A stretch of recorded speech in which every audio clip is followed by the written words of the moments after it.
știu că după mine sunt, sau lângă mine, lângă noi aici, sunt niște oameni, niște ființe feminine de mare calitate care vor citi, dar am să încerc eu să fac treaba aceasta și să mă ierte frumoasele noastre colegi.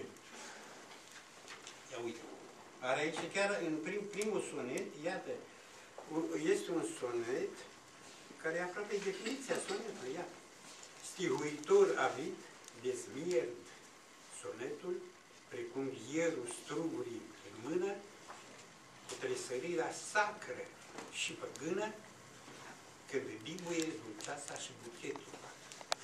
De-au adunat nectare din țărână și soarele încetul rodi, de nu se consulează vietul și iarăși idealul și anume.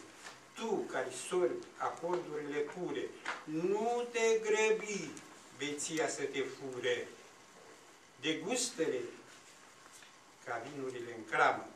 Descoperă savoare, rezonanțe, e atâta bogăție în nuanțe și la sfârșit întregul aclamă.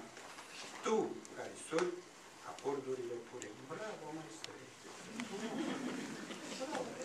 Și acum să vă citesc, cu asta am închei, ducerea mea sfântă, dar părinte din inimă și din dragoste sinceră.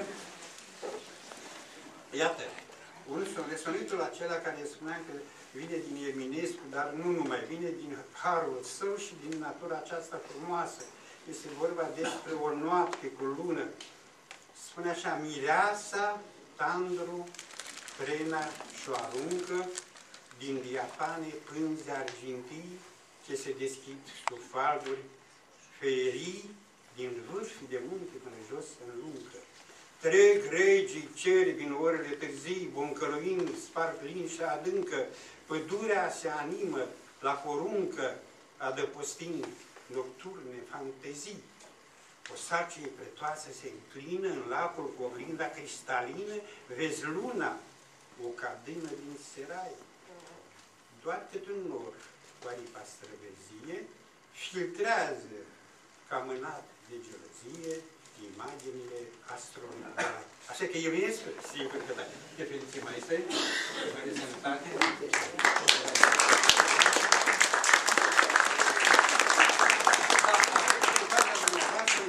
Adevărat, sensibil, frumos, sonetist de hotărât. Bravo!